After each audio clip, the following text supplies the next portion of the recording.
Welcome to my channel friends. અત્યાર સુધીમાં આપણે નવરાત્રી સ્પેશિયલ ઘણા બધા વિડીયો જોયા ફ્રેન્ડ્સ। દરેક વિડીયોમાં મેં તમને કંઈક નવું જ બતાવવાની કોશિશ કરી છે, માટે તમે આગળના નવરાત્રી સ્પેશિયલ વિડીયો ન જોયા હોય તો એક વખત ચોક્કસથી વિઝિટ કરજો। તો આજે પણ આપણે એવો જ રીયુઝનો વિડીયો જોવાના છીએ। તો આજે આપણે આવા જ કાપડના ટુકડાને મિક્સ એન્ડ મેચ કરી અને દુપટ્ટો બનાવશું। જે કાપડના ટુકડા સાવ ડસ્ટબિનમાં જાય તેવા હોય તેનો ઉપયોગ કરીને દુપટ્ટો બનાવીશું।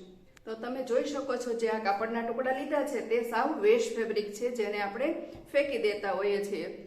તો આજે આપણે આવા જ કાપડના ટુકડાનો ઉપયોગ કરી અને એવો દુપટ્ટો બનાવીશું કે જેનો તમે વિચાર્યું પણ નહીં હોય કે આવા પીસીસનો યુઝ કરી અને આવો દુપટ્ટો બનાવી શકાય। અને આ દુપટ્ટો એવો રેડી થશે કે તેને તમે નવરાત્રીમાં તો યુઝ કરી શકશો, પણ નવરાત્રી પછી પણ તેને તમે દુપટ્ટા તરીકે અથવા તો સ્ટોલ તરીકે યુઝ કરી શકશો।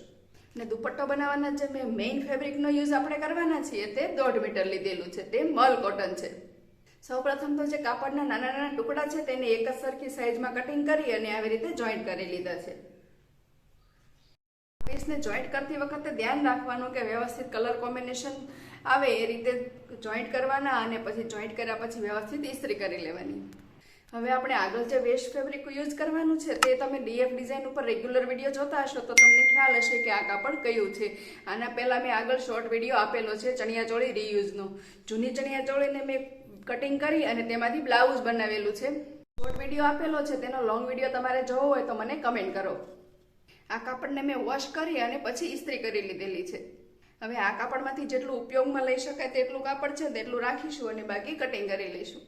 આવી રીતે માર્કિંગ કરી અને જેટલું કાપડ યુઝ થાય તેવું છે વ્યવસ્થિત છે તેટલું રાખીશું, અને એક્સ્ટ્રા કાપડ જે છે જે ખરાબ કાપડ છે તે કટિંગ કરી લઈશું।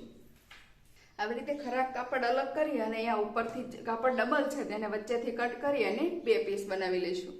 હવે જે રેડ ફેબ્રિક છે તેને આ મેઇન ફેબ્રિક જે મસ્ટર્ડ કલરનું છે તેની જોડે જોઈન્ટ કરીશું, પણ જોઈન્ટ રાઈટ સાઈડ જોઈન્ટ આવે એ રીતે કરવાનું છે।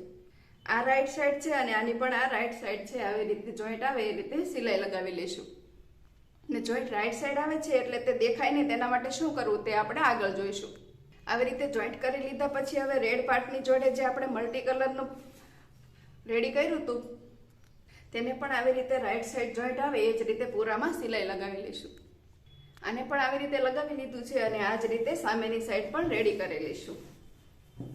એ જ રીતે અહીંયા સામેની સાઈડ પણ રેડી કરી લેવાની। બંને સાઈડ આવી રીતે રેડી કરી લીધા પછી હવે જે આ જોઈન્ટ છે તેની ઉપર આપણે આવી રીતે ગોલ્ડન લેસ લગાવીશું। તમારી પાસે ગોલ્ડન લેસ ન હોય તો તમે કોઈ પણ બ્લેક કલરનું ફેબ્રિક લઈ તેની પટ્ટી કટિંગ કરી અને તે પણ લગાવી શકો છો।